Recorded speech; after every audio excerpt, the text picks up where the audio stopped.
Good evening and welcome to our playtest session. Tonight we're continuing our Road to Petra playtest. This is our modern horror adventure where the players are members of a documentary filmmaking team and they gradually discover more and more horribleness and have ended up in a completely different dimension and in a very, very strange place indeed, called the Outer Darkness. Um, they've just been ended up here due to a sandstorm, apparently, and it's a sort of huge flat plain of sand, though they can't see it because it's basically darkness. All they could see was a tower, so they've gone towards the tower. The tower has a light on it, and the tower is divided into, or the area around the tower is divided into four quadrants by walls spiraling out from the tower. They've reached the first quadrant where they found a camp full of people, which seem to be people from all sorts of times in history, or something at least over the last 1,000 years or so, who seem to be all just sitting in this very crude camp, very passive, not getting much out of them generally when they've spoken to it, people. So that's pretty much where we are. Let's just pick up. We have no camera crew and anything like that anymore, but I think it might just be good if both of you want to give a quick introduction to your character and what they're thinking about the situation. So I'm playing Christina Peters, the archaeologist and linguist of the party. She's not enjoying this one bit, despite the fact there doesn't appear to be any djinn here. The distinct lack of anything else she would regard as civilization amongst its ruined tents, and she's not looking particularly forward to ending up as apathetic as the rest of the residents. Pat? We're not hearing anything, Pat. Oh, sorry. I'm not sure that... I forgot my name. Bloody Pamela. Yeah, I'm not sure that Pamela's quite as distraught as her companion, but she's certainly a bit freaked out. This isn't the kind of thing that normally happens to her. She likes things to be explainable within the realms of science. She didn't like it when they broke into a room and started babbling about magic being real, and she definitely doesn't like being stuck in it. But she's very taciturn, and she's keeping on with it, keeping calm and carrying on. Okay, so there you are. You're in the camp. What are your plans? Well, it's important we try and find somebody who's arrived recently, but somebody who knows what's going on, but is actually willing to talk to us. It's also important we find out where food is. There's got to be some kind of food here, otherwise these people wouldn't be alive, would they? Yeah, and this is a little bit bizarre. We do need to see if we can find someone who is going to talk to us and give us some information. So I think first off, giving the camp a really good once-over and trying to find someone who is not suffering from apathy is going to help. We should also stick together, because time is slipping away from us in odd ways here. Yeah, I completely agree with that. So we'll stick together, and I've got cooperative. I also don't have any counters. There we go. I've got cooperative and traveller and linguistics, which should be able to help us talk to people, and probably working language. So I can add 4d6 to any action for trying to find someone who is not suffering from the apathy. Okay, I'll just check my character sheet. Give me a second. Sorry, can I get a link to the character sheet? So Oh yeah, sure. Hang on a sec. oh, here we no, there's a character. There's a link, but no, it's not actually a link. Give me a second. Okay, have it in the chat. You put it in the chat, thank you. Yeah. Oh no, I've actually given you the wrong character, haven't I? You want Pamela. Yeah, I'll use my my There you go. gender That's my recent debate.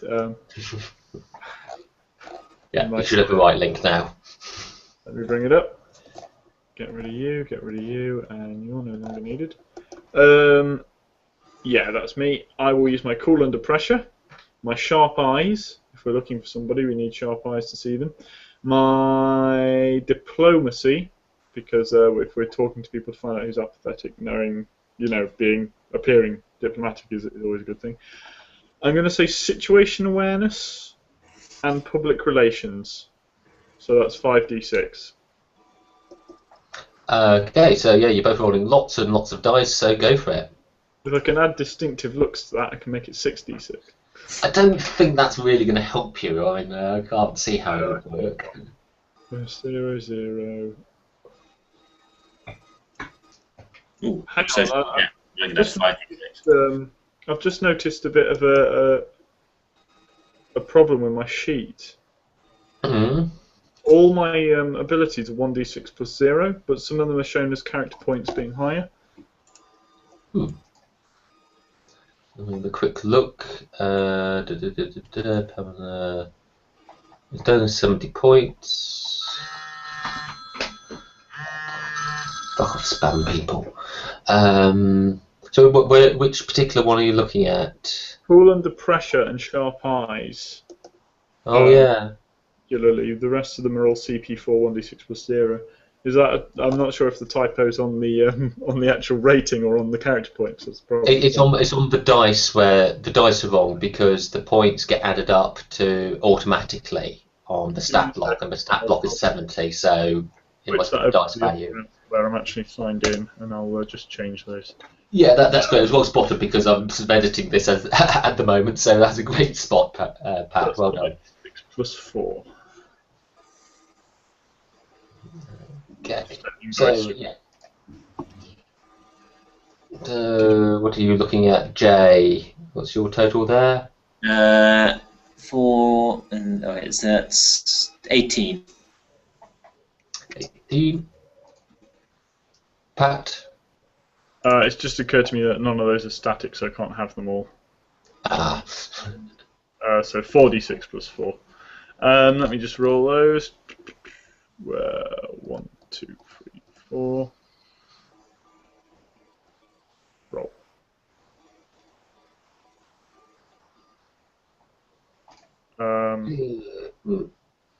So 6, 7, 8, 9, 10, 11, 12, 16. Brilliant. Okay, yeah. Between you pretty much do a very organised search of this encampment and really get to grips with it. All your best efforts seem to sort of don't really sort of come up with anything. You do get a few bits, where you can ask them where are you from or how did you get here, and you'll be. One thing that you sort of get back a lot is sandstorm and that they're in the desert. But none of them, they've all got this sort of apathy to them. When you ask people about the tower, sometimes you get quite extreme reactions from people, and some sort of like burst into tears or curl up into a ball or just move away from you and sort of try and get away from you. So it didn't really add anything to your sort of like knowledge level of what you know. Lots of people tell you to keep away from the tower. Mm-hmm. As you go round the camp, because you was thinking about it, you do notice like there's no cooking fires and no animals, and absolutely no sign of any food or water for that matter. There's like no drinking vessels, nothing like that in evidence. And you do notice very much at the sort of where the camp, the extreme of the camp as it gets towards the tower, which is about halfway towards the tower along this quadrant. There's a quite carefully cut ditch in the sand. I mean, it's only like a couple of foot wide, a foot deep sort of ditch, but it's very, very clear that the camp stops at that point, and they actually got tents and things coming right up to that line, and beyond it, there's nothing. Even the sand is pretty much undisturbed.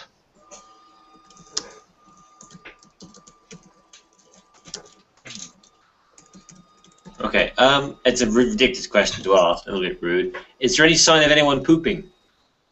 No. So, no food and no waste. Okay. Do either of us feel hungry, despite the fact that we think we've been here for quite a while? Not hungry and not thirsty either. And you have been in a desert and stuff for a dry environment. So yeah. So essentially, you can live here forever if you don't mind living here forever. Okay, fine. Is there a... Well, I grab a handful of sand and throw it over the ditch. Yep, handful of sand flies across the ditch.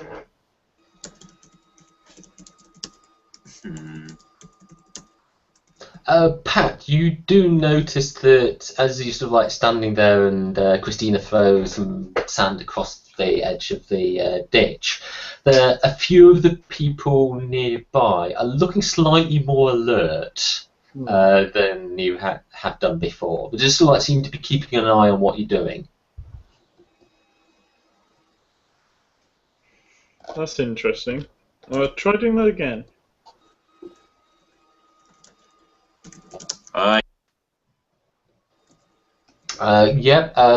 They still keep watching. Okay, so there's not any extra kind of... They're definitely paying attention to what you're doing. Okay, is there anything else in arm's reach right now that's not sand, other than, us? There'll be... actually, would there be... No, to be honest, unless you literally want to take bits of somebody's tent and chuck them. Yeah. Is anyone sleeping? You don't notice anyone sleeping. I mean, they might be sleeping inside the tent, but actually, now that you mention it, you don't spot anyone sleeping. You haven't spotted anyone sleeping or anything like that. Or definitely sleeping. Okay. Can I have a small amount of coinage in my pocket? Oh, of course. Yeah. I hand it to Pamela and say, see if you can hit the tower from here. Okay, I'm gonna... It's about a quarter of a mile or more. So, but you long it a long way. I'll wang it into that area anyway. Yeah. Do I need to roll for that, or...? No. I mean, can't see how you can fuck that up. No, you haven't seen me throw. You throw something, a coin or whatever. And this sort of prompts one of the sort of people paying attention seems to jabber something at you. You don't actually understand the language they were speaking. Okay. Okay. They're clearly upset. They don't like the idea of us doing it. They're clearly trying to warn us away from whatever it is we're about to do. And obviously the game doesn't end with us just sat here staring into the desert. No. That would be a bit of a down. I'm going to tentatively try and hop across the gap. Okay. Okay, you sort of like the moment you sort of like just start towards step up, 2 or 3 of the people nearby immediately jump up and start shouting and coming towards you. I will take a dice roll because you're like halfway stepping. You can either carry on with the step, but if you want to, pull yourself back, you can. I'm going to want to dice roll some sort of action for that. What have I got? Well, sharp eyes to see that they're running at me. I'll let you spot that for nothing. So Okay. In that case, then Self, so I have a sense of self-preservation. Situation awareness. Seems I'll good. have to do 2d6 plus 2. You got no dex or that sort of advantages? I've got aviator. I suppose that might mean that I'm quick on my No, I don't think so. Okay, chuck me some dice then, please. sharp eyes and situation awareness. That's 2d6. Yeah. Somebody told me that we wouldn't need physical abilities in this game, so I don't have many. You see. Yeah. Go for it. Oh, yeah. Okay, that's good enough. It's only above average. So, yeah, you sort of just pull yourself up, and the people nearby, they're sort of standing, they're grabbing hold of you and yabbering at you. You in different languages and things like that, and but you definitely get the message that this is sort of like stay away from the tower. Right. Why? I don't speak their language. Do you speak their language? I can try. Well, Ask- I mean, you could probably get a few words. I mean, Jay, you're going to definitely have the impression that there's a sort of like a mongrel language which is being spoken. You recognise words from different languages and different times and things in what they're saying, and you pick up. You're starting to like pick up some very basic, tune your ears to it, but yeah, they seem to be indicating there is a noise, something like that. Certainly something to do with hearing. Definitely is what they're warning you about.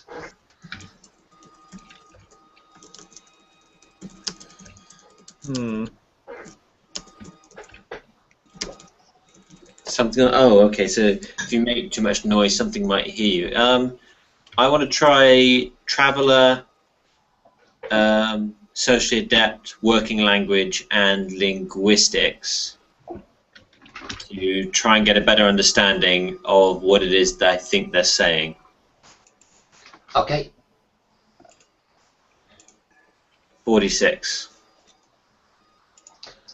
Yep. 14. No, you get the impression it's not you making noise. It's something, maybe the tower making a noise. Maybe if you do something and your best guess would be get too close to it, a noise happens, and you don't want to experience this, or certainly the people in the camp don't want this to happen. Okay, so it's not just the person who steps across who suffers. The entire camp is unwell. The noise goes off. Okay. Interesting to note that out away from the camp was endless bones and ruins and rubble. So clearly death does exist here. In Yeah. some way, shape or form. Unless the bones just got washed through in the same portal that dragged us many years ago. Okay. This is one quadrant, yeah? Yep. As we approached, could we see inside the other quadrant? No, you couldn't see inside it because of the nature of the spiraling walls. But yeah, you are aware there are other quadrants. So it's just a matter of walking round. You're going to come out of this quadrant, just walk round the end of the wall, and you'll be on the next quadrant. What do you reckon, Pat? Go and have a look and see what's in the other ones. Yeah, that's probably for the best. Let's have a look over there. Yeah. Okay. Well, north, south, east, or west quadrant at the moment. Let's go twice around the way. So. We'll call this the west quadrant, for want of a better term, or the camp quadrant. We'll go clockwise around it, so we'll go north next. Yeah. Okay. Right. Yeah, people. The moment you sort of like walk away from the line in the sand, people do seem to sort of like calm down and go back to their normal passive self. Let's contact.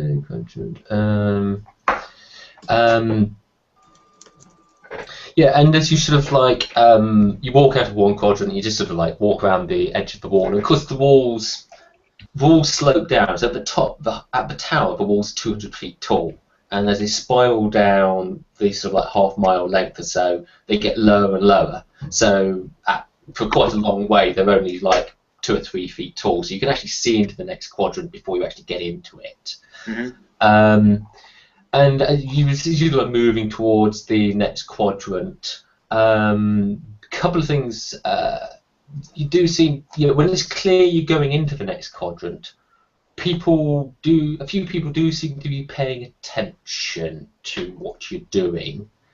And as you sort of like get to the quadrant wall and sort of like can see in, this quadrant is deserted except for 20 or so solitary figures who sit or wander around aimlessly. Most are naked, and there are no signs of any shelters or equipment. It's very quickly obvious that these people seem to be deranged, insane, or have lost it big time. Okay, I think we should just head on to the east one, Pat. I don't think we're going to learn a lot from the naked and the mad.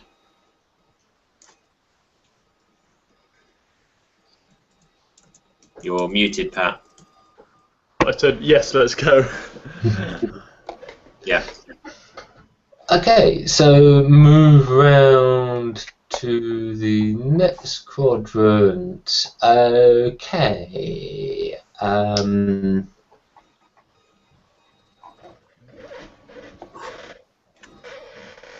Yeah, because you could like got to walk past this northern quadrant. You sort of see a bit more of it. I mean, there's nothing.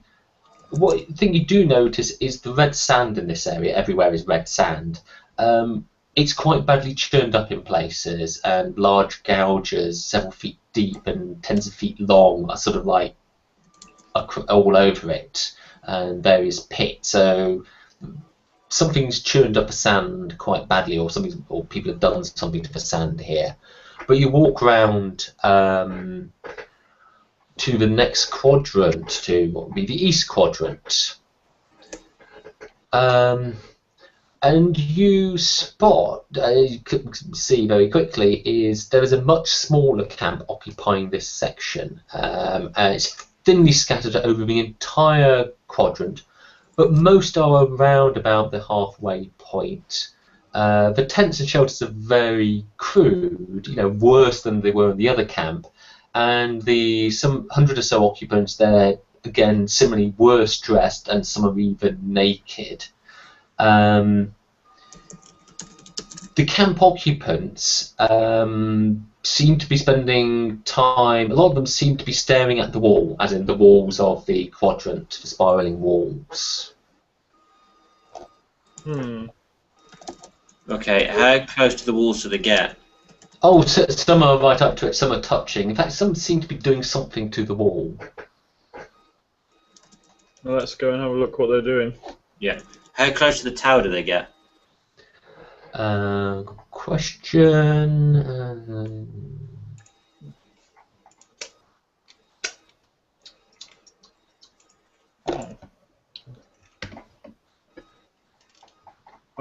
She was right. I just need to check. Sorry, I'm just.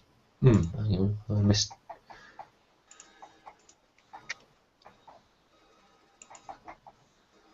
Oh yeah, there it is.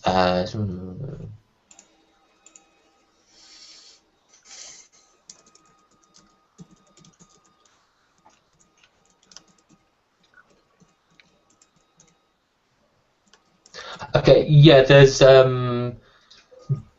they're clustered towards the sort of midway point, but there's clear signs of activity across the entire quadrant.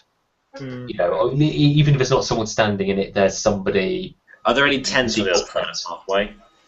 Yeah, some. I mean, they're very scattered in this bit, but some are definitely closer to the tower than in the other camp.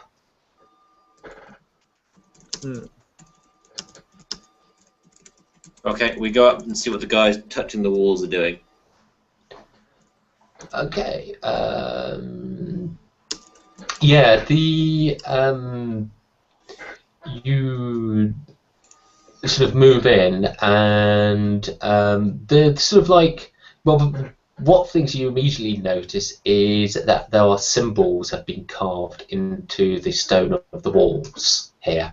And this is what the occupants are looking at, or possibly even one or two might be seen to be working on the symbols. You immediately get the idea that these symbols are, because you're obviously going to look, covered in symbols, writing and other marks. And as you look, you can see a tall man is busy engraving some more. It's clear from the number of symbols that this is something people have worked on for a long period of time. Some are very crude, others have been really, really precisely done. And even at the base of the walls, actually, you spot bits of metal and things which have been used to scratch into the wall, and they're just sort of like stumps in many cases. Okay. What are they? Are they? Is it anything of our alphabet, or is it more rune markings? Yep, there are Greek and Latin, along with Arabic and some more languages. You know, just glancing at some little bits you sort of recognise, they do seem to tell people's histories or possibly histories of groups about how they got here. And you also, amongst this, do notice there are some odds. You see some symbols of the outer dark. Something just occurred to me. The scrap metal that's around here, it's all weapons, isn't it? Yes, it is. Yeah. If you remember where you first appeared, and there's lots of sort of bones and metals and stuff like that, Yeah. it looks like it might be Roman gear. Yeah, but it's all weapons. I was just thinking, is that a correlative thing or is it a coincidence? Is this thing somehow related to acts of war? That might explain why it's shown up again now. Maybe. Anyway, though, that's not really helping us at the moment, is it? Nope. So, I mean, this is the sort of like impression you've got as you just sort of like walk down the walls and things like that. So, what else? You know, you haven't really paid any great attention to anything here yet. Okay. Well, let's have a closer look. At the outer dark markings first of all. okay. There we go.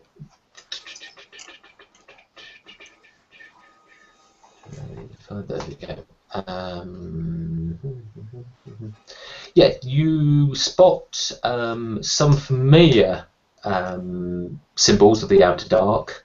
But you also spot some you don't recognise. You instantly know they're outer dark symbols, but you don't recognise them. Certainly interesting. Well,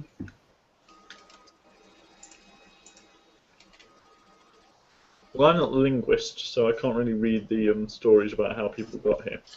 Although, are any of them in any languages I understand? Have you got any languages other than English? I don't think so. Then, actually, there won't be any English. I mean, you might recognise things which look like the Western alphabet, so which you think might be maybe French or German or Italian, you know, one of those European languages from the alphabet, but you can't actually read it yourself. Can you read German or French or Cyrillic? I can have a look. Certainly something that we'll do to get my character sheet up. So yeah, looking at it, let's see. So definitely educated traveller. Actually, no, just traveller linguistics, memory, and working language and literacy gives me 5d6. And probably cult that another static. Okay. Yeah, 5d6 to have a look at the languages that Pamela is having a look at. Okay. Yeah. So you have a good look at that. Give me some dice. Yeah. Okay. So you said there's some added arc symbols we don't recognise. Yeah. Are you looking at those as well? No, just the normal languages. No. Okay.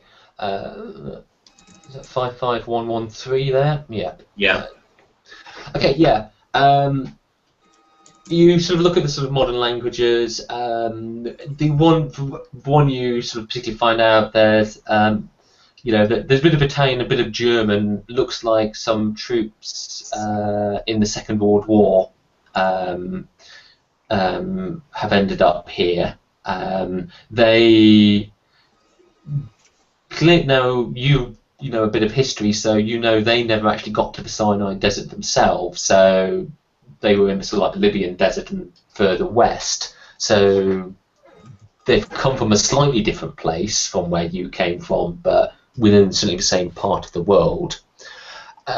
They came say they sort of basically they got caught in a sandstorm, found themselves at the tower.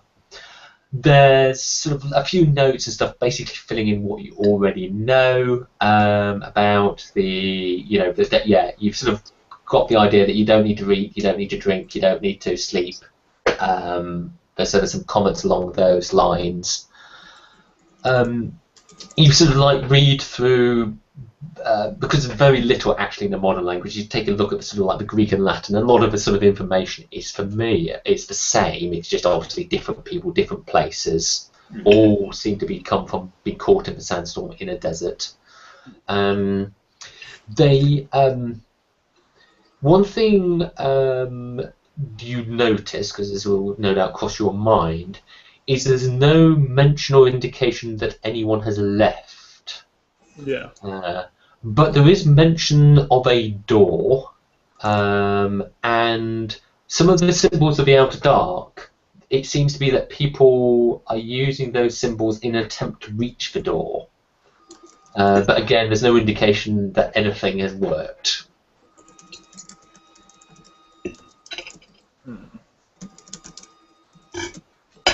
Did it mention where the door is? No, it doesn't. Clearly, this is so well known they don't need to mention it. I think I can probably hazard a guess. Yeah, you probably can, to be honest. Is there at least one guy writing right now? Yeah, tall guy. What language is he writing in? Good question.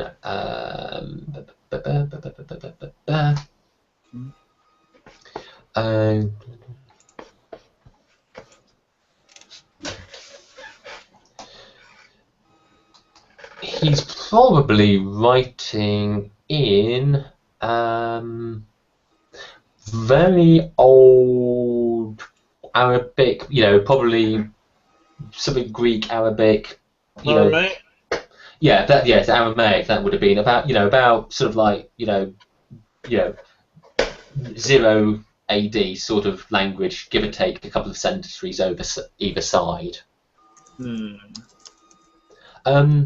Pat, because obviously you sort of like when Jay was reading the languages, Pamela wasn't really doing anything. You notice actually that you haven't sort of really clocked this, but one of the people in this area is a small child. I'm going to walk over. Okay, so you're walking with a small child. Are you going over to this tall man? Yes. Okay, yeah, he sort of like turns and greets you and smiles, and he says something. You probably speak Aramaic, or at least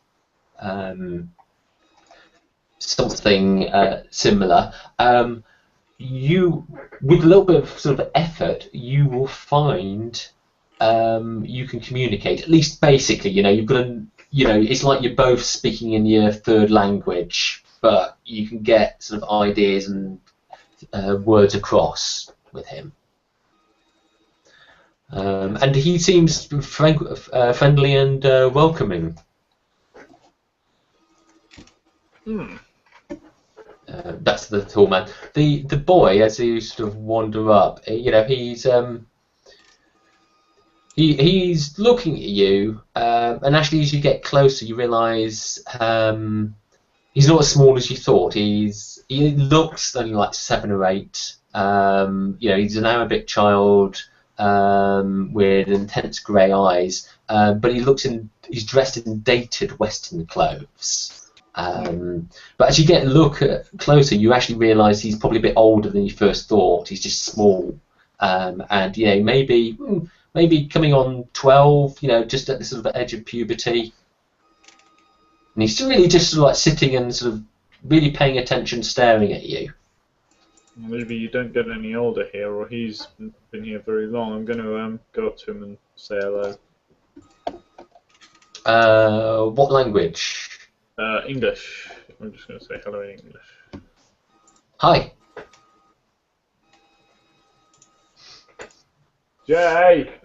Catherine.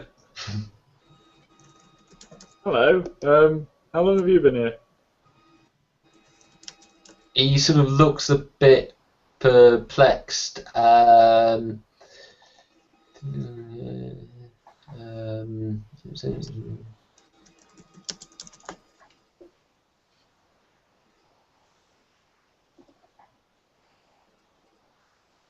you role-playing being perplexed? No, I was just checking. I wasn't 100% sure how good his language was. I was just checking. Hello, Ibrahim. Ibrahim. Who are you? I'm Pamela, and this is Christine. I come over. Christina, sorry. The guy you were sort of the tall guy will come over as well. So you're sort of all gathered around. Actually, when sort of like the tall guy realizes you can actually speak to the child, he's sort of like. He doesn't give a thumbs up. That would be most anachronistic. He sort of like seems to be very good. Speak to him. Speak to him. Very lonely child. Apple pie. And then this sort of the boy sort of my English good. Watch Starsky and Hutch.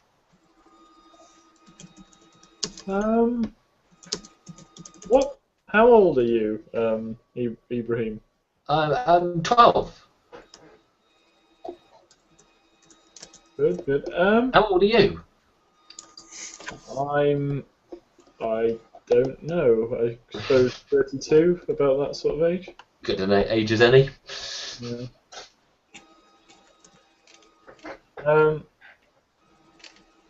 Yeah, I'm going to say about 32.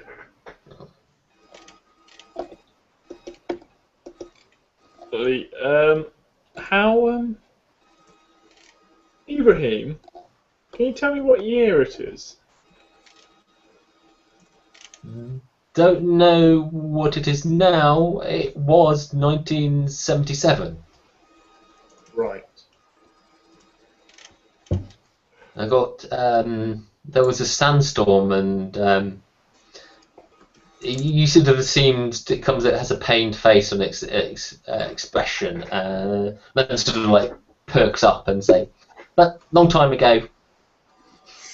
Do you I'm sorry to ask this, but do you remember what was happening before the sandstorm came in? Yes. He sort of looks down at your feet, and this is actually the first time he's got really quite striking grey eyes, which he's been looking at you intently with, and he sort of like glanced down, sort of. I was in the desert with my dad, and we hit a landmine, and there was a sandstorm. Interesting. Okay. Why don't you come with us? We'll look after you. Yeah, love to do that. Well, what do you do? How did you get here? We tell him. How did we get here? I can't remember what exactly was going on before we. We were trying to film on the roadway, and then the storm hit. You work in TV? You make TV? Yes, we do. Yes, we do. Great. How I wanna make TV shows. I love TV. I want to make TV. Well, you'll certainly be on TV when we get out of here. Yeah, I'm sure we can springboard you, mate. Oh, excellent! I love TV. Love TV. Can you speak the same language as the tall man sat stood next to me? No. I've learned a few words, but can't really speak to anybody here. Okay. Do you know where the door is? Oh yeah, yeah. I can show you. I can show you. Okay. Well, do that in a bit. We want to go around and have a look at the south quadrant before we go looking for doors. Oh, that's where the door is. Well, that helps that then, doesn't it? Does the tall man follow us or not? Yes, he will. I mean, he will sort of. Yeah, he will come with you. What else do you know about the door, Ibrahim? Well, I don't know really much. Don't try to go to it. Why not? I saw someone try. Quick, I will show you. I'll show you. And sort of lead you round. As you sort of are leading round to the next quadrant, the tall guy sort of stops and sort of stops everybody and points out into sort of like the sandy plain which surrounds this place. And you're not sure what he's pointing out at first, but then you notice that just on the edge of where you can see, the sand is moving a bit. It's not like a sandstorm or anything. It's like the sand, there's a circle of sand about half a mile away, well, about a mile away from the tower. It's sort of like being churned up a bit. Something's inside it, churning it up. And he the tall guy says, soon, watch out, soon. Okay. So he points. If you typing and speaking at the same time, we don't get sound. So, tall man points to a world of disturbed sand that's moving around outside the quadrant.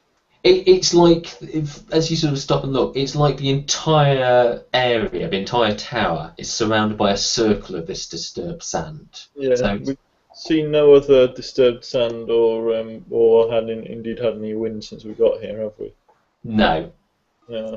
And it's not windy now or anything, and it doesn't look like sand being picked up by wind either. I mean, at this sort of distance, it's very hard to make anything out.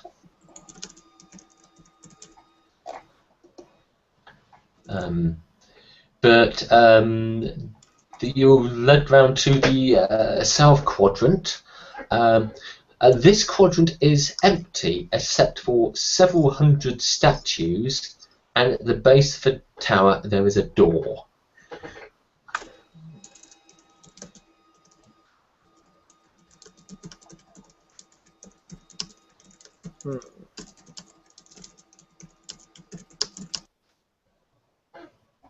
Sound helpful.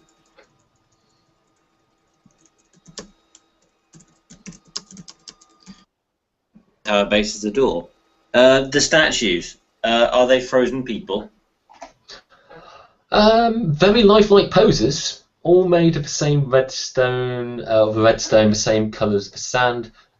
You quickly get the majority of the statues are in the last third of the quadrant nearest the tower, but not all of them, and some are sort of even quite close to the edge, to the end. Right. Don't go in there. Abraham says. Don't you Why not? turn to stone? Okay. Yeah. People tried to get to the door, saw it, get turned to stone. Okay. I ask him about the whirl around the sand. Why should we be aware of it? Sand creatures coming. They'll get closer and closer, and unless there's a sacrifice, they will come and take over, kill everybody. How do you know? How do you know they kill everyone if you've not seen it happen? Oh, they don't seem to stop until they stop when there's a sacrifice, and they're sand creatures. Of course, they're going to kill us. So you've seen Everyone- people killed by the sand creatures? No, everybody's afraid of them. Okay, but you've never seen anyone hurt by one of them?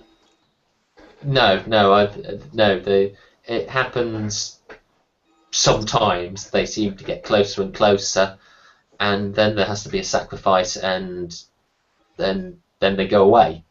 Okay, but you've never seen anyone taken by them? No. So nobody's actually tried talking to them, or Well, I wasn't going to suggest we talk to them, Pat. I was suggesting we just ignored them. yeah, or that. Well, I'm thinking they might be trying to get people back home. What do they do with the sacrifices? Horrid. Don't go in the quadrant of madness. Yeah, and it was indicating you get the impression it's the north quadrant. Don't keep out of there. They kill one of the madmen, and you don't want to watch. You just keep away. It's best to hide. Just go and hide when it happens.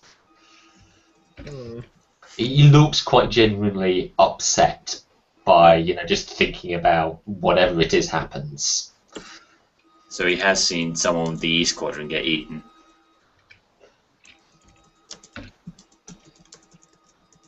Okay, so a sacrifice. Is someone killed? North quadrant. Yeah. It's the north. Sacrifices in the north quadrant. You get the impression. What is a sacrifice? He generally sort of doesn't seem to be able to describe it, and so he sort of holds up his hand and sort of mimes a little figure working, and then sort of goes like that on it. Okay. I'm good. So yeah, sacrifice equals that. Okay, so we have a door we can't get to, and a load of creatures coming to eat mad people. At a guess, Pat, I'm thinking we're probably going to need a spell to get us in the door. Yeah, but I don't have any magic on me. No, neither do I. You've both there is a shitload of new symbols on the walls in the last quadrant. We should probably go and have a look at and see if we recognise any of them. Well, yes, we could. My thought is, however, that those didn't seem to do whoever was here before us any good. No one's ever escaped. Mind you, that said, if they had escaped, they wouldn't be there to write the messages, would they? No. I mean, the problem is we don't know what actually turns them to stone. I mean, we could just have protection from stone, and that'll help us from falling rocks, but not necessarily what it is turning people to stone. Yeah. I say we have a look at those things. I'll go through first because you're smarter than me, and that way, if whatever we try first goes wrong, at least you'll have a chance. Righto. Very selfless of you, my dear. Yeah, so at that point, we go back into the east quadrant with the writing on the walls. and try and look at some of the outer dark symbols we don't recognise. So give me some sense of your plan. Are you just going to sort of like wander randomly, or are you going to be methodical about it? Are you, how serious a look are we talking about here? Well, given it's the only plan we've got, we're probably going to give it a level of mythology. We're going to be trying reasonably hard to have a good look at this. Okay, if you call up the link to the symbols I shared with you. Okay, and I find my notes. I probably want to go through that.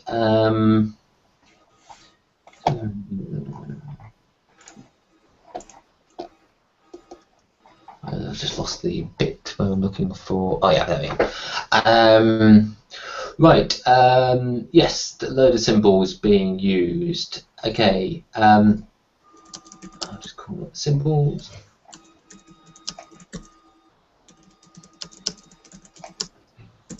Okay, I'll give you the names as you go through them because there are some you don't know here. Yeah. Okay, so first one is Death's Door. Actually, he says there's Death's Door, but I don't have that.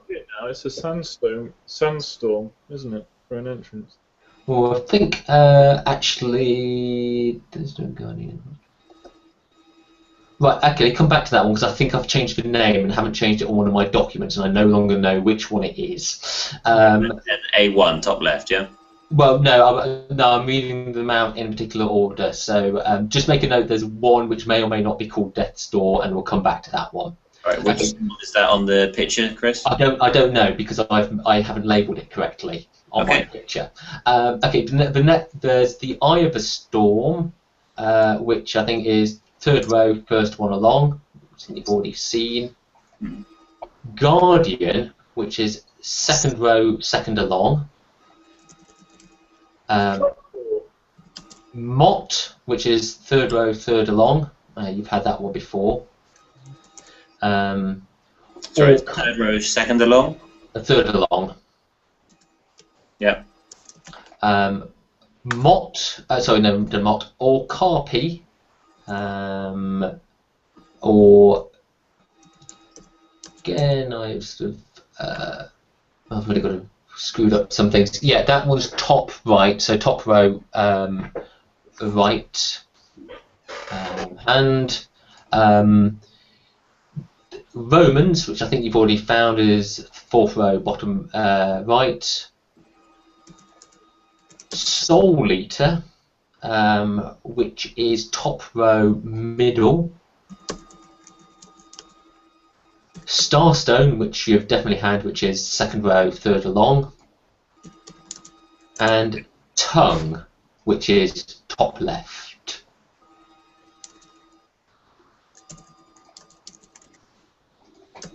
Right, I think the one, yeah, I said which was called Death's Door, actually should be called Eye of Death, and it's the second row, first along. Have I? Which one's Soul Eater again, please, Chris? Soul Eater's top middle. Soul Eater top middle. Oh, and I might have missed one. Did I give you Scream as well? No, you didn't. Bottom left. Is Screen? Scream, as an ah. Okay, and that's D1. Yep, and there is also the Outer Dark, which you also have, which is bottom left. Just a second, Chris. Which one is Eye of Death? Second row, first along. D1.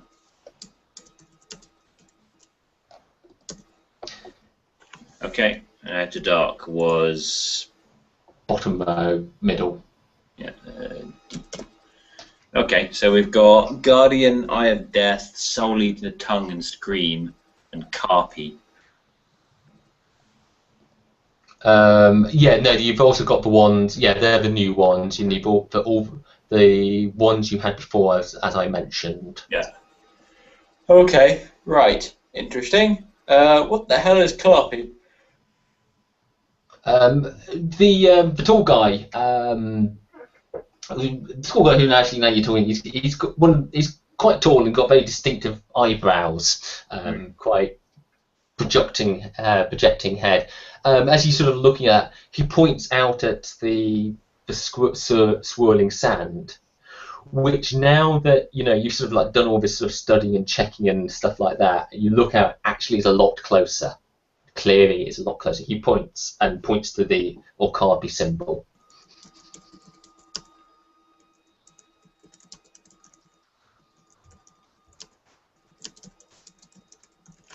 Okay, that's not that useful, but still okay.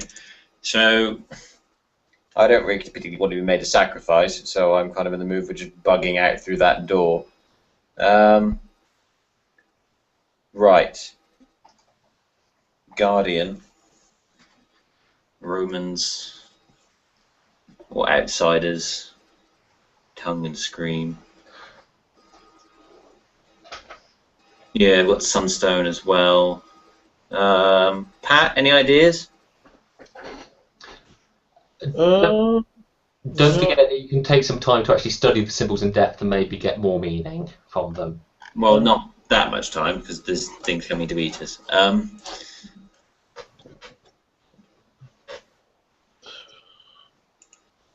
The thing is, with the best will in the world, whoever wrote this didn't know what they were doing enough to get out. Yeah. Certainly, Carry on, Pat. there might be something about the gaze of something. The top right picture, that very much looks like somebody being turned into something, or somebody being turned into stone. That's Carpi. That's what's outside. Oh, is that the creatures?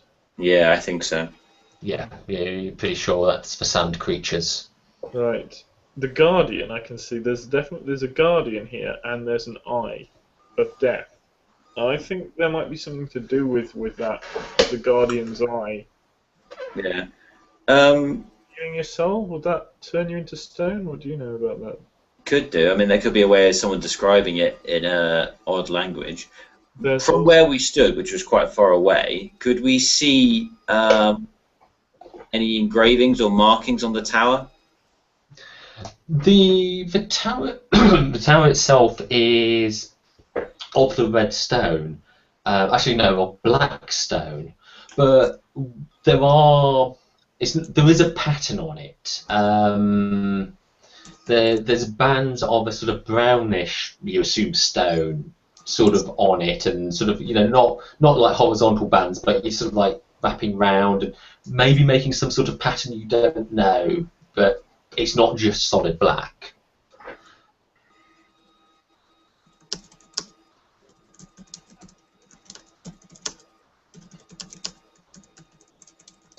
One thing you do notice, I remember a bit, probably might have forgotten, that the top of the tower there was sort of like an archway, not entirely dissimilar to the one which say appears in the Eye of Death or Soul Eater or possibly the Scream as well.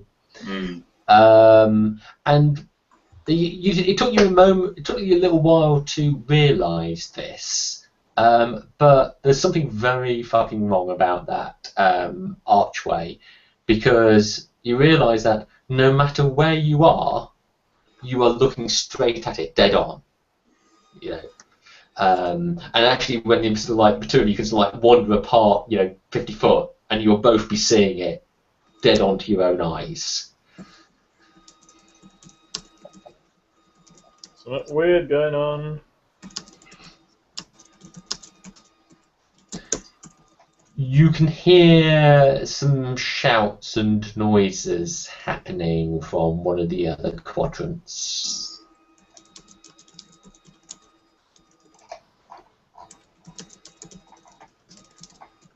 Well, I was just going to let the lead then be. Unless they have a basic standing principle. Whoever's arrived the most recent dies, which I probably suspect because, well, given the nature of the apathy, they're only going to motivate themselves to survive. No, but they do the madmen. They always do the madmen. Okay. So they eat the madmen first. How did the madmen go mad? too long here.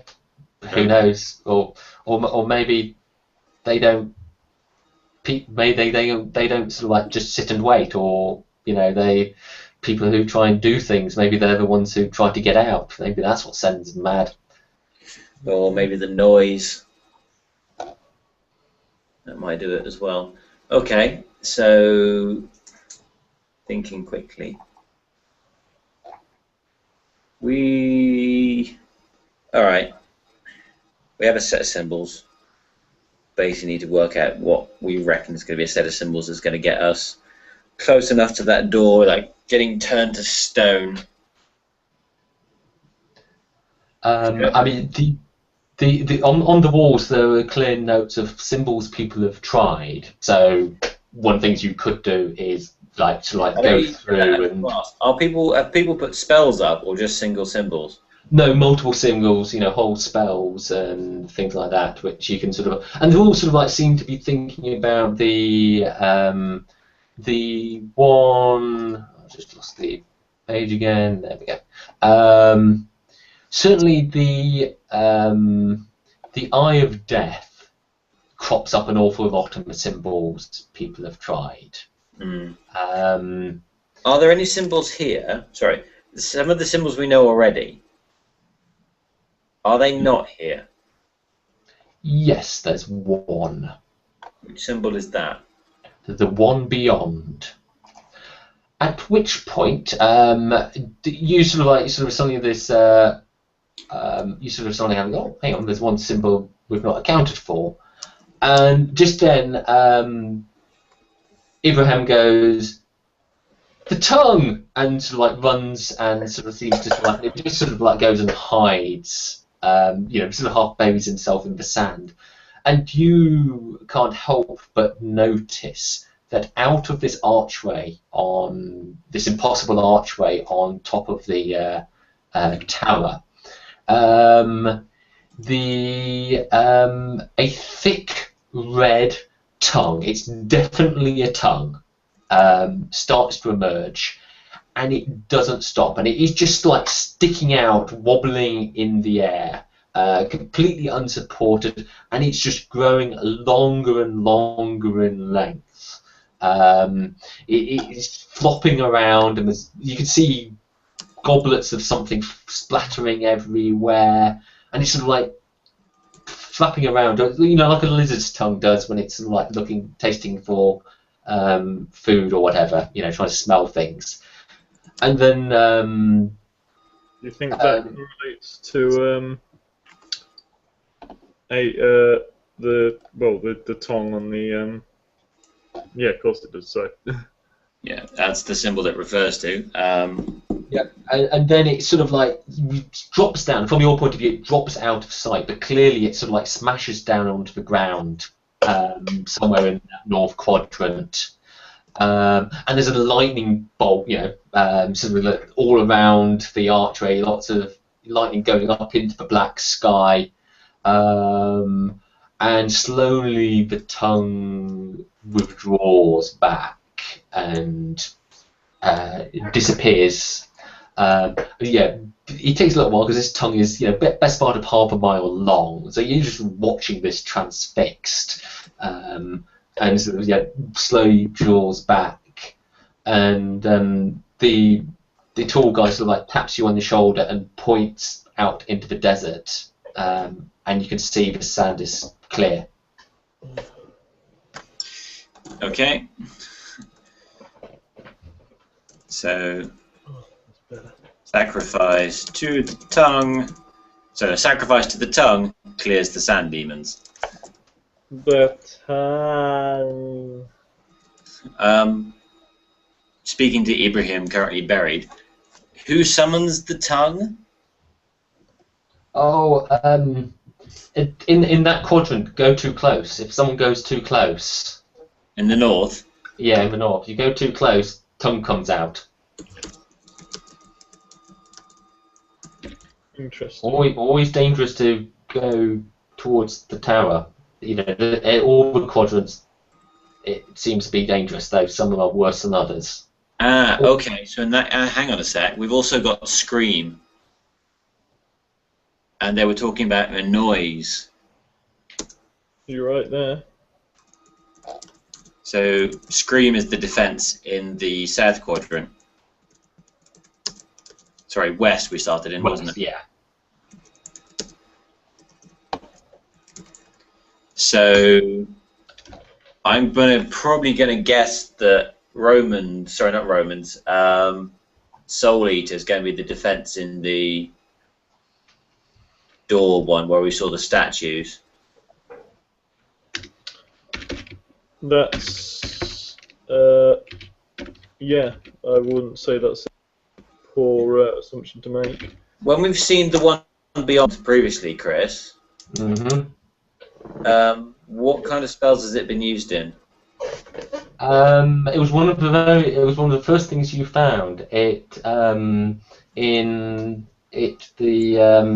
When you actually found, or you went to the cave where the stone had been found originally. It was one of the ones our husband had used, and seems to be crop up several times in a protective sort of way. Yeah, Al Nazib, you remember his cave, and he had the stone and locked himself in. Okay. I'm probably going to say using the one beyond and Soul Eater and probably Starstone as well to power the one beyond. I don't know which order, how to phrase it in terms of the thing, but yeah. So the one beyond Starstone protecting from Soul Eater might be the way to get through the south quadrant. Have you got a visual representation of the one beyond? Or are you just talking? Are you just like got these symbols out and you're sort of showing them each other or whatever? Or I you would just imagine talking? we could probably draw them in the sand. Yeah, because Al Nazib sort of when you draw one he doesn't recognise, sort of react, and sort of he'll sort of like stop and study that symbol quite carefully. Yeah. Hmm. Interesting. I think the one beyond is our best bet. If it's not here, then there's a good chance no one else has tried it. Hmm. I suspect the best way of making sure it sticks is to cut it use one of the bits of metal to scratch it into your arm. I'll try that. Okay, yeah, I mean, you generally remind you how this works is that you put together multiple symbols, and when you've done magic, each symbol is worth a d6. So you might want to think about other symbols as well. Okay, well, there's not a lot of point in summoning Mott, Tongue, or Scream, since they're all nasty things. Because Mott was the plague, and Tongue and Scream we already know are defences of the tower. We could use Eye to Dark, because that's blatantly where we are. Hmm. Have we seen Eye of Storm used defensively before, Chris?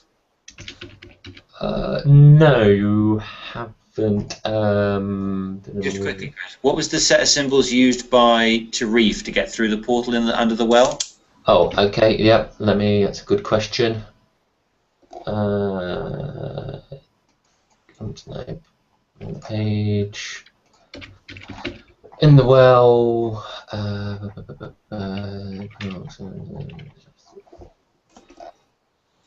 The one beyond, the Outer Dark, and Starstone. Okay, so we'll definitely want those ones. And I think we want to throw in Soul Eater as well to give us the extra protection. I'm suspicious of Guardian because there's no guarantees. Oh no, I mean let's go full out. So Evoker Center's basis says that we want to summon the one beyond as a guardian in the Outer Dark using the power of the Starstone to protect us from the Soul Eater. Okay. And you're going to cut that into your flesh. But you're both going to do it, Pat? Are you going to one of you do it? And then we'll see if it works.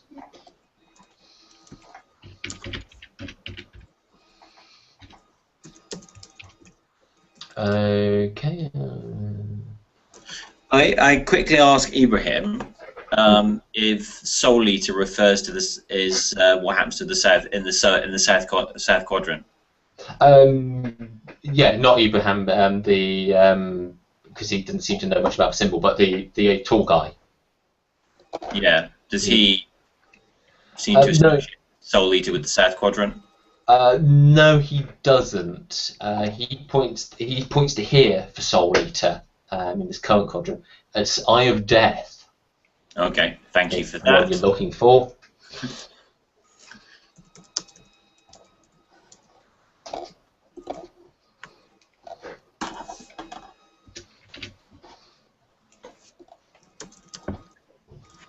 So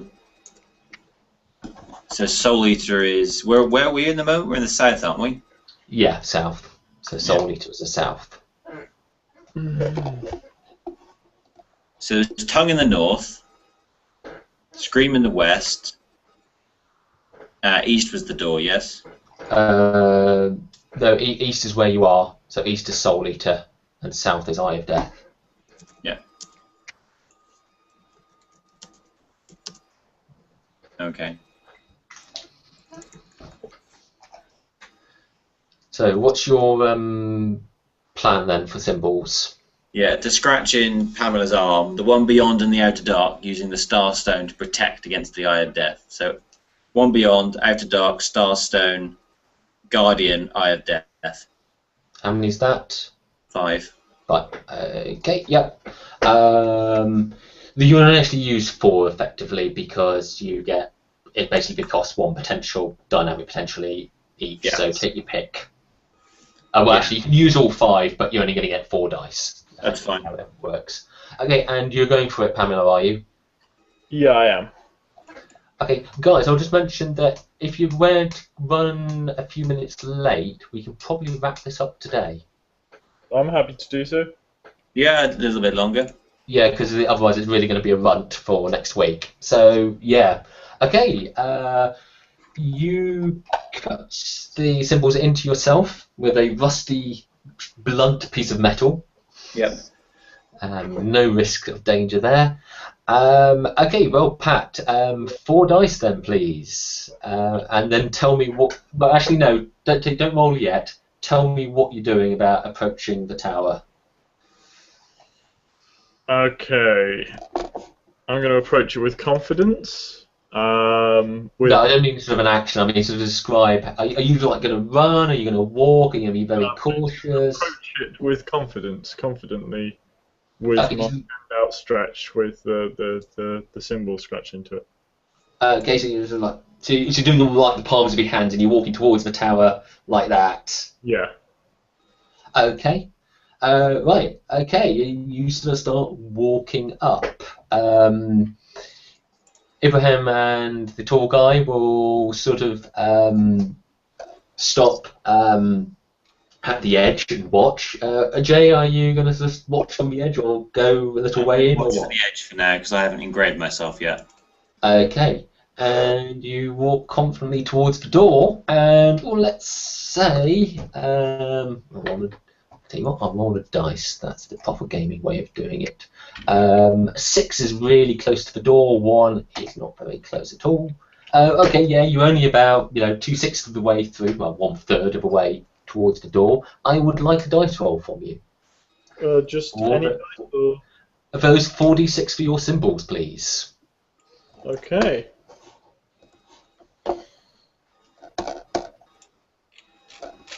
Oh. 10. So I can only see 3 dice. Yeah, it's a bit weird. I have got 4 here. Right. There, I'll just roll again. No, it's doing the same thing. Oh no, I can see 4 now. Yeah, I think that was the digital equivalent of a cocked dice. So yeah, okay, yeah, you sort of like walking towards it confidently, about 1/3 of the way. Maybe it was just your mind, but you thought you felt yourself stiffening up, but you kept walking, so clearly not a problem. And you walk up to the tower. Okay. Seeing him reach the door, I immediately scratch the symbols into my arm, exactly the same as Pamela did, and make my way to join him at a gentle jog. Okay. Oh, actually, Chris, before I do that, Mhm. I grab a bit of metalwork and scratch in the wall in English. Protection against Eye of Death in English, and then write the set of symbols out. Yeah. Yeah. You see the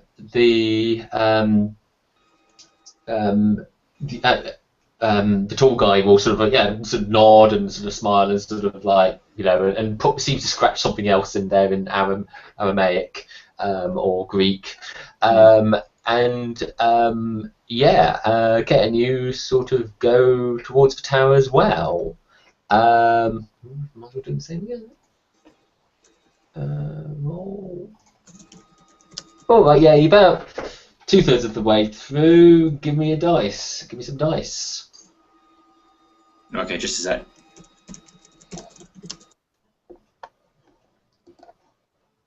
Making a note that I left a message for other people on how to get out. Mm-hmm. Okay, 4d6, yeah? Yeah. Eek. 15. Oh, yeah. Yeah, you don't even feel a twinge. You walk up confidently to the door. Is anyone else? No, the boy and the man sort of like will sort of wave and sort of watch. In theory, they're sort of waiting to see what happens. To be honest. Yeah, there's not a lot of point in them scratching anything on themselves, so they're not going to get very far. Yeah. Yeah. So the door, Chris.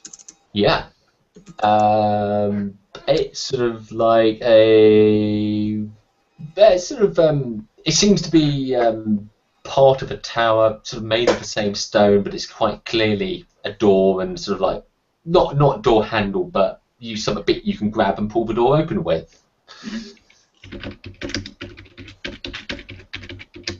Okay, we open the door. Okay. It reveals inside a smooth-sided, rounded tunnel with blood-red walls, and you can see it's twisting and turning from where you are, and there's a smell. What does it smell of? Is it a bad smell or? Yeah, decaying meat would be what you would go for. Yeah. So that sort of bad when you smell. twist and turning, is it actually moving, or does it twist and turn? No, it's not actually moving. The tunnel twists, so from the doorway you definitely can't see beyond, more than probably 5 or 10. No, I thought we just found a shortcut into the thing's esophagus. Okay, so we go in and leave the door open. Yep. Okay. Down his throat. You sort of move in, and you sort of like nothing is entirely. It's not like if someone's built this as a tunnel to walk through. The floor is sort of undulating, and the walls go in and out. Not moving in and out, but are a shape is in and out. And actually, yeah, funny you mentioned esophagus, because actually now because you sort of have to touch the wall, because just occasionally the floor is a bit uneven and you just reach out and touch the wall, and the wall is warm to the touch and slightly spongy. And actually what this sort of reminds you is more of like an intestine.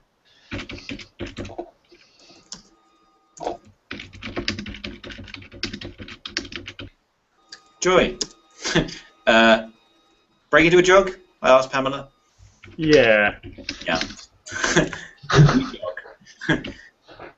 Okay, yeah, you sort of jog. It's about 100 foot long, so it doesn't take you very long, and you reach a small chamber. I mean, we're only talking like 10 foot wide-ish. And emerging from the floor of the chamber is a glistening human hand, and it's grasping a black stone.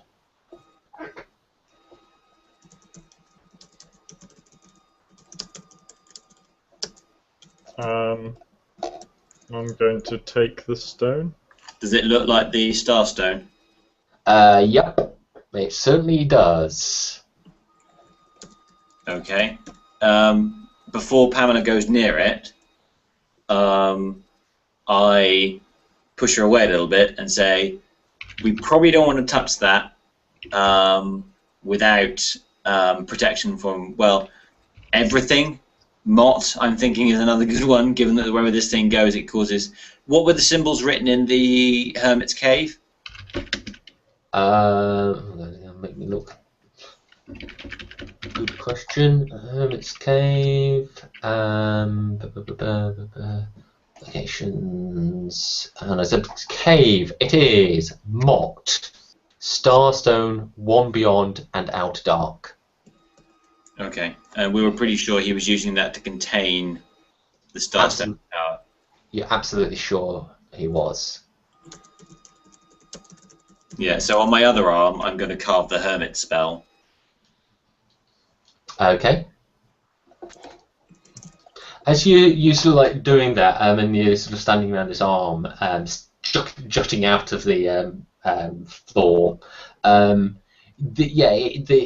there definitely looks like there's a viscous sort of gel-like substance on it.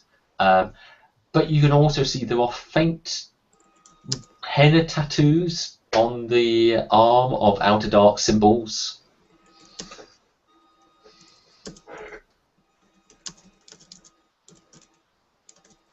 Okay, faint henna tattoos on the hand. Borsco, viscous goop. Yeah. Okay, what do the symbols look like after I've written the Hermit spell on my arm? The symbols are the Eye of a Storm, Death's Door, Scream, Soul Eater, and Tongue. So again, it was Eye of the Storm. Death's Door, which might be the one with Eye of Death. Yeah, Eye of Death. Soul Yes. Eater, Tongue, and Scream. Yep. Soul Okay. Eater. Essentially, Scream, Soul Eater. everything that this thing is. Yes. Yeah.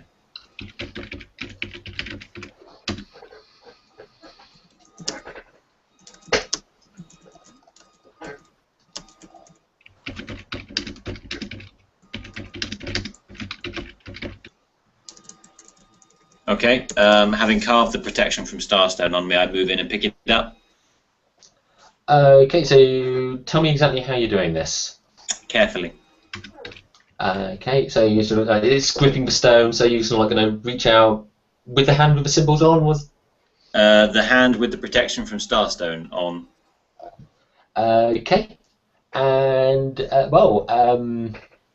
your immediate thing is one, this gel-like stuff is slippy, and two, this hand has a good grip on the stone. So I'm going to need some sort of action to overcome it. Just a sec.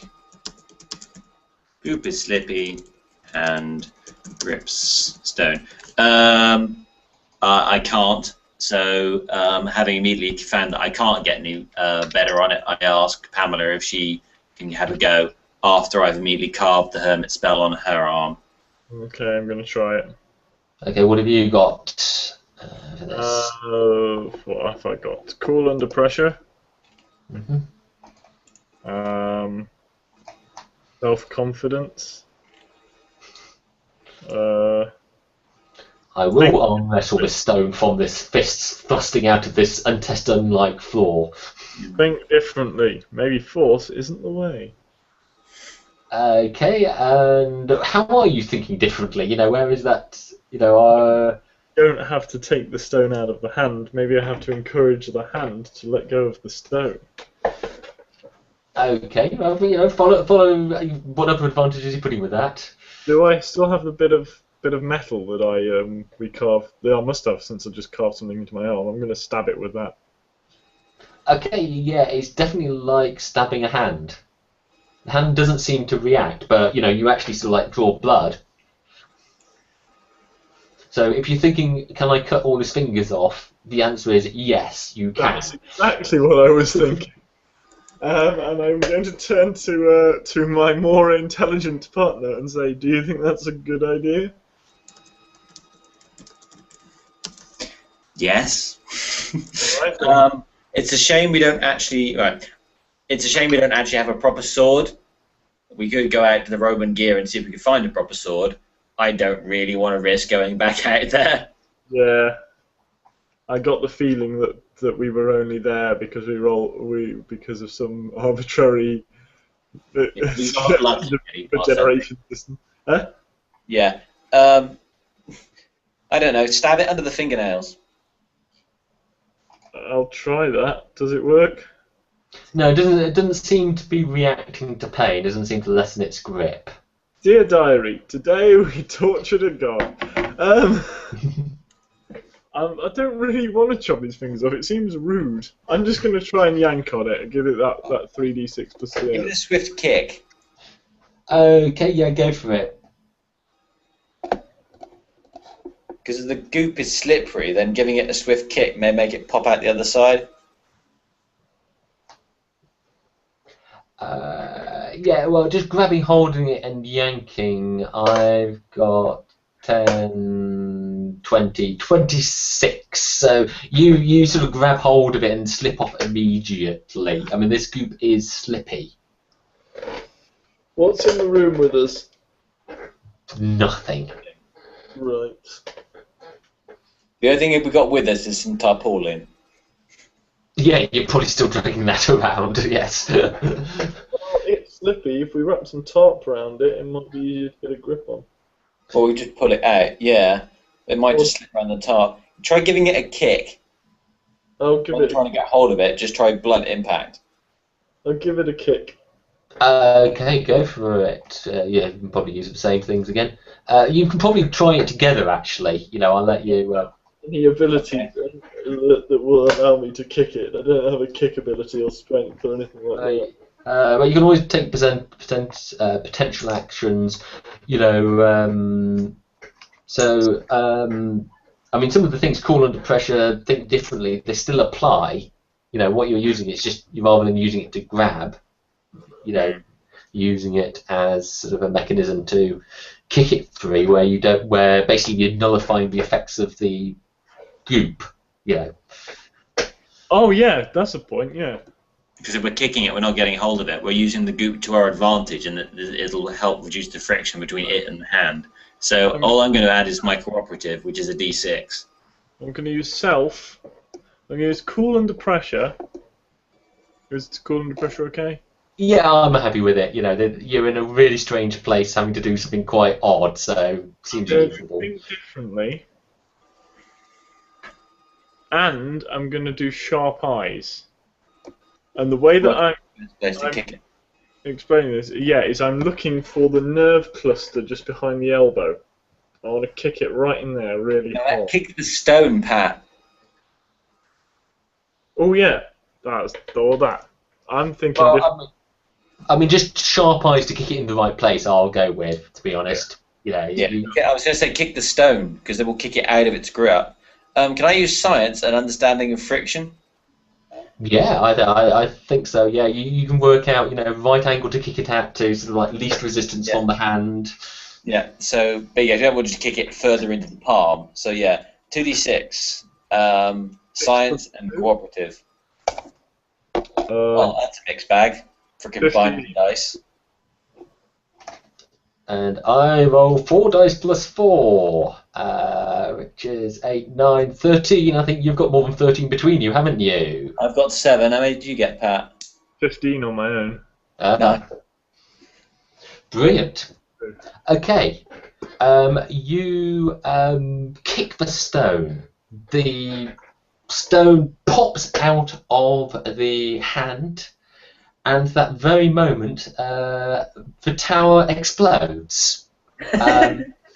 Yeah, it's a little bit hard to hear because obviously you're experiencing this on many different levels. You're there, you're watching it from a distance. Actually, you're watching it as the tall guy and the kid. So you are seeing it from multiple perspectives at once in some like bizarre overlapping montage sequence. And the tower explodes, literally explodes. You know, there's huge chunks of rock flying off into the dark sky and, you know, burning up, and you get visions of meteors streaking across the sky of what is clearly the Earth. You experience moments of the guy, the boys, you know, Alna Heap's life. You know, you get to see his sort of like he's sort of lying in the desert, and there's an Israeli soldier looking over him. He seems to be sort of like treating him, giving him an IV. The tall guy, he seems to, you get an impression of him sort of like sitting up, and he's looking out over a city which is clearly ancient, you know, as in sort of like 2,000 years old. And there seems to be something burning down in the city, and he sort of like staggers up and walks towards what you recognise as a cave. What you can just see a cave entrance, and all these images are sort of like flashing in front of you, and then everything goes dark, and then you awake, and there's a blinding light in your eyes. You know, you sort of seem to be lying on your back, and there's a blinding light. What are you doing? I'm gonna try and stagger to my feet and. Actually, no. I'm gonna put my hands over my eyes. That makes more sense. Okay, you're doing that, Jay. I was going to roll over onto my front and basically shield my eyes. Okay, Pat, Pamela, you sort of put your hands in your eyes, and yeah, you're sort of blocking out the light, and you sort of, with something in front of your eyes, you realise you actually recognise this. You think you're in the spotlight of maybe a helicopter, you know, and you actually realise there's noise and things around you, and you sort of like being spotlight of a helicopter. Christine, you sort of roll over and you're face down in sand. But this is normal sand. This is like, you know, Earth desert sand, not weird shit sand. And you sort of hear the thud, thud, thud, thud, thud, thud that you sort of recognise as a helicopter. Well, we're not in the outer dark anymore. Yeah, kind of shielding my eyes a little bit. Just basically the international kind of help Mayday symbol, which is a standing Y. And yeah, what happens next? Yeah, Pat, are you doing anything in particular? No, I'm going to just look a bit kind of annoyed. Okay, yeah, it's sort of, you know, you're sort of like getting back tuned into, well, reality, let's say. Yeah, there's this big helicopter hovering over you. Looks like it's coming down to land near you. You spot the Mystery Science TV logo plastered all over this helicopter. And, you know, glancing around, No, sorry, Pat? I was trying to remember who Mystery Science were. They're the people you work for. You seem to be in the desert, and actually, you think you might actually be where you left. That seems your best guess, but the road you were sort of nearby is sort of like almost completely covered in sand. You can see some lumps, which you think, are they your vehicles? And you can see everybody else in the team slowly sort of like digging themselves out of the sand and slowly emerging. As you do that, the helicopter's helicopter lands, and men and women wearing bulletproof vests with a Mystery Science TV logo jump out and sort of like run towards you, and sort of like the rest of the team. And someone else is also getting out the back of a helicopter. Yeah. Who you recognise as Yusuf Al-Mazri, your big boss. When the rescuer gets to me, I ask him what day it is. It will be whatever the. It will say, it's the morning of the whatever the day, the next morning, from as far as you're concerned. Yeah. It looks like to be just about dawn. You can just see the light coming up on the horizon. Every very quickly and very sort of organised, everyone is bundled into the helicopter. Yeah, it's quite a large helicopter. Some of the sort of like rescuers or whatever left behind to sort of like deal with the vehicles. You guys sort of like get dumped, and also Mark's character, who was, I forget his name now, he's sort of like the three of you are sitting together. And opposite your boss, Yusuf, and he's looking at you with his intense grey eyes, and the helicopter takes off, and it's very noisy, so there's not really a chance to talk, and it's a very quick flight, and you're landing on a runway where there's two small private jets with the engines running. All the other members of the team are bundled off to one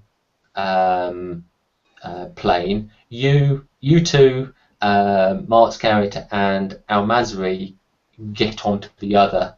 The planes take off quickly, and they're just private planes, little jets, and you actually get to sort of, a drink. Stewardess comes up to you and gives you a drink, and probably a bottle of water, and possibly a gin for you, Christina, and then sort of leaves you sitting there with Al-Mazri.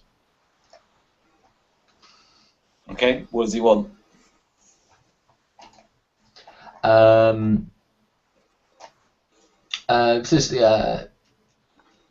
My friends call me Yusuf, but those who have known me since childhood call me Ibrahim.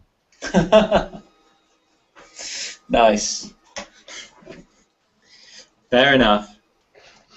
Okay, so obviously he gets blasted back in time, and so he knows. So he sets the whole thing up to make sure causality occurs. I'm assuming that some people, that basically people had just dropped off when they went in. This makes sense to me. So what was that part I didn't quite catch? But I was assuming that people just came out when they went in. Yeah. Yeah. Of course, he went back to the 1970s. It's a very nice, very benign cosmic horror. Just let you go back where you want it. Yeah, it's sort of you sort of come back. Yeah, I'm sure you have many questions. Several. If nothing else, how have you been? Very good, thank you. I woke up in the desert. Some Israeli soldiers had found us. They'd seen the spot of the my father's wrecked van and found me. And yes, and I sort of, after with what I'd learnt, because I'd learnt some of the stuff about the symbols. While I was there, I'd watched Aaron Azeb very carefully, and since I've come back, I went to America when I was 16, and I've done pretty well for it myself, I think. Sort of gesturing at the jet. Yeah, that you have. That you have.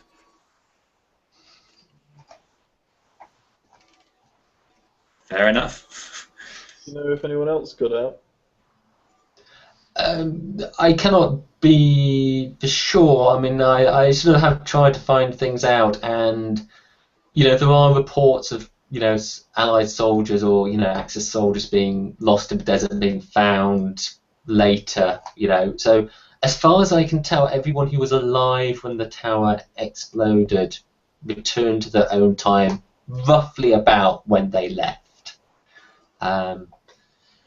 including our friend Al Nazib, and back to his own time in 43 or 44 CE.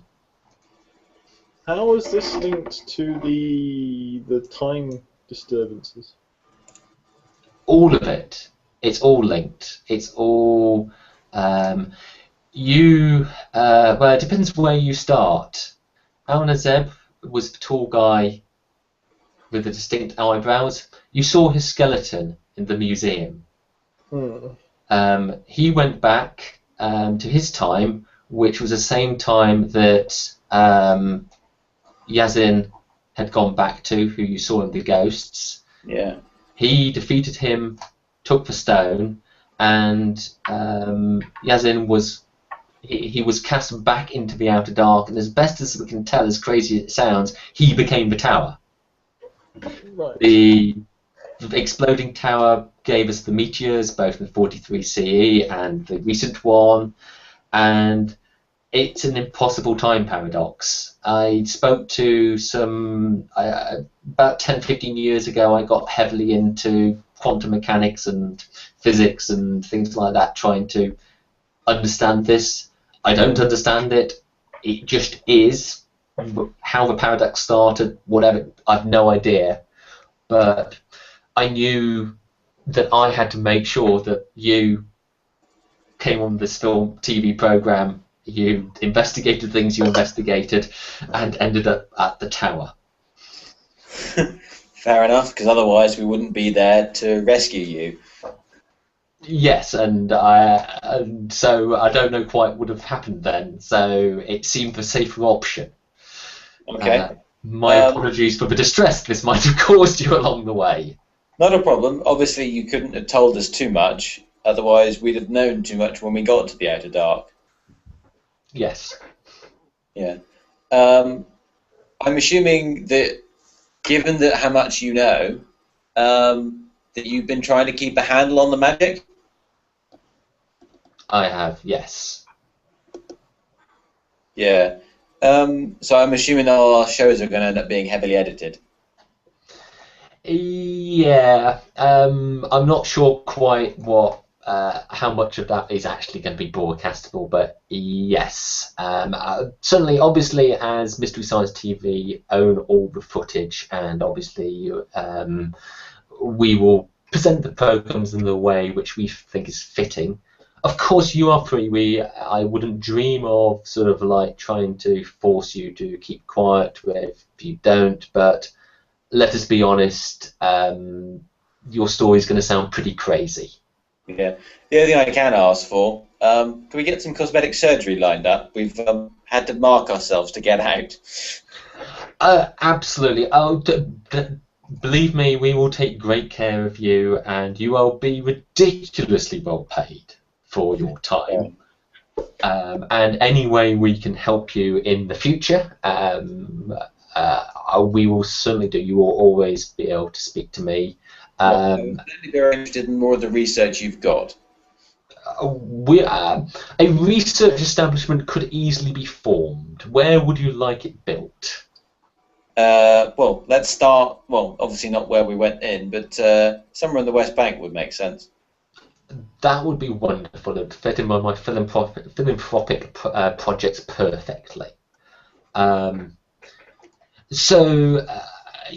Pat, have you got any sort of like questions or things you want to throw at him? No. Okay. Think of any anything that hasn't been answered. Yeah. That's all I'm really wondering, how that actually happened, what's caused those. But So what was that? I missed a bit. the time, what's actually caused the time disturbances? Yeah, he doesn't know. Clearly, there must, in theory, be a reality where this didn't happen. But how did it get started? these are impossible questions, and he believes it's something to do with the outer dark. Clearly, he thinks that bit of the outer dark in the tower, that was actually maybe the brain or part of a creature of some intergalactic god, for want of a better term. So things get very, nonsensical, really, when you start to think about it. I think we're going to be Yeah, hearing just trying to the work it through outer my dark a lot head. as our explorations continue. There's a loop, isn't there? I'm just trying to work it out, because the terrorist gets hold of the Starstone from the museum, takes it back in time. The hermit takes the Starstone off him, seals himself up in a cave, so that it ends up in the museum, so that the terrorists can steal it. Yes.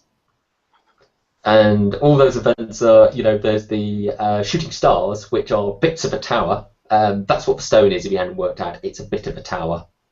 Right, so the stone that we met at the base of the tower isn't actually the one that's going around the time loop, is it? Is it or isn't it? This is the nature of the outer dark. It is impossible. Point, did it? It's cyclic. It was never created and it was never destroyed. Yeah.